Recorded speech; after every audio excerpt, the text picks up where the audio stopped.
Sesungguhnya aku lakukan ini karena aku memuliakan Ali yang sedang memuliakan seorang yang tua.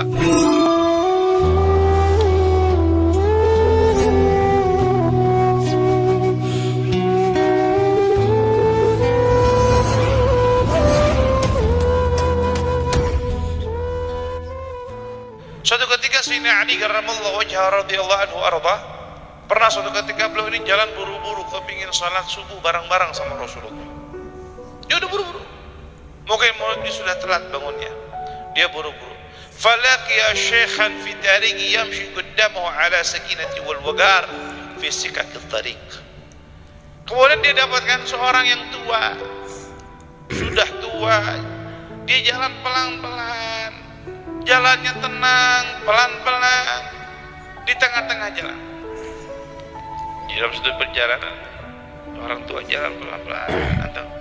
فَمَنْ مَرَّ عَلِيٌّ تَكْرِيمًا لَهُ وَتَعْظِيمًا لِشَيْبَتِهِ حَتَّى حَانَ وَقْتُ طُلُوعِ الشَّمْسِ.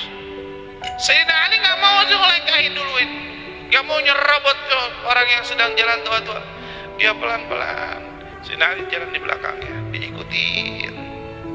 Ini orang tua ini, Sayyidina Ali nggak tahu orang tua yang di depan itu siapa. Ya Rasulullah. Falamma dana syekhu min babil masjid lam yadkhul fihi. Sampai ini orang tua di depan masjid, ini orang nggak mau masuk. Dia malah mungkin belok atau kemana. Fa'alima Aliyun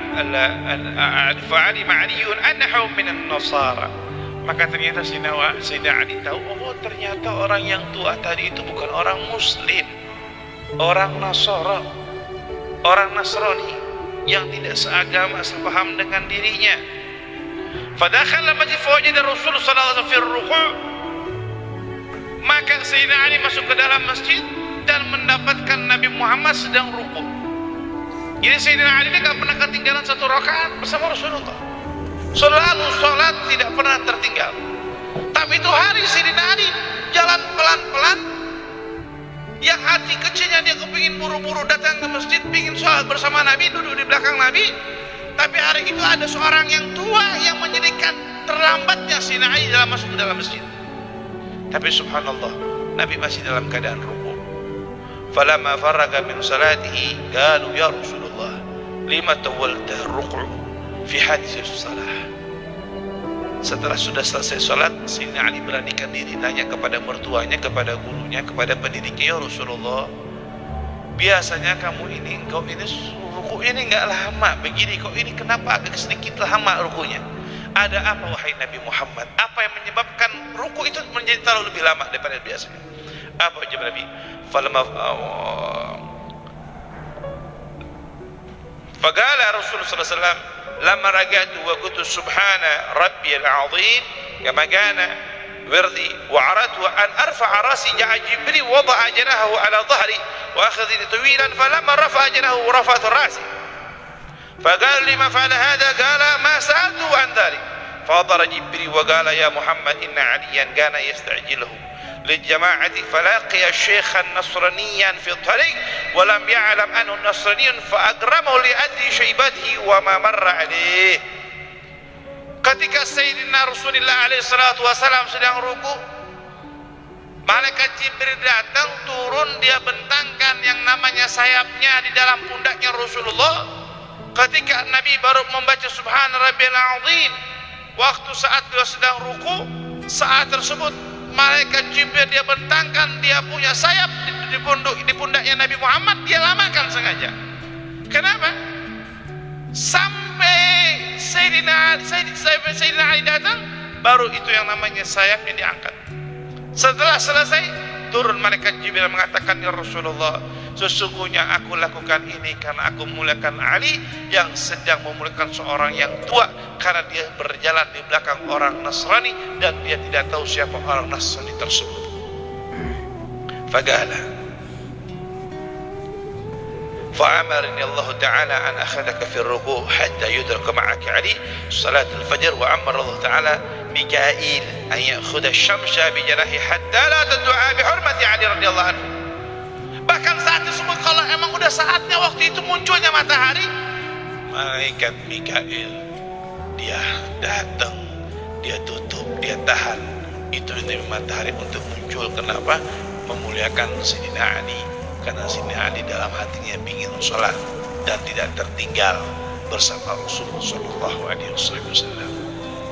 Masabab al-adab wal akhlaq, karena Sayyidina Ali mengedepankan adab dan juga akhlak.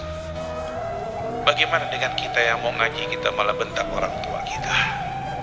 Kadang-kadang kita nggak dikasih izin ngaji, kita bentak orang tua kita.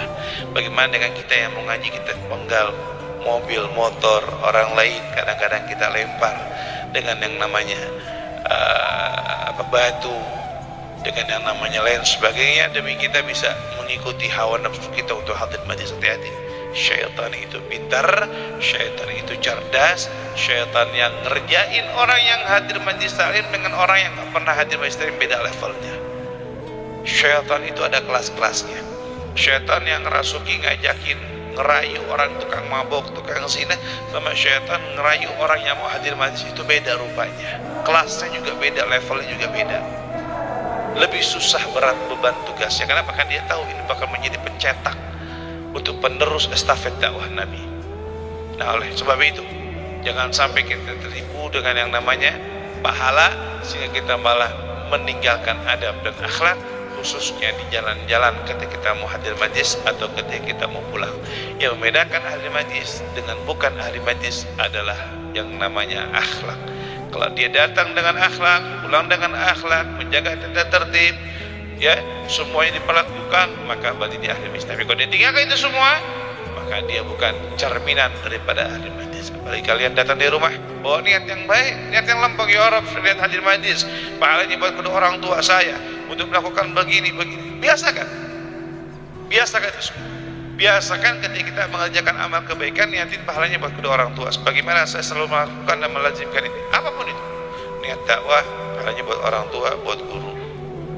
Terus kita yang meniat apa, kita nggak dapat pahalanya juga, ya kan? Malah kita juga dapat kesempatan pahala berbakti pada kedua orang tua, juga pahala berbakti kepada guru.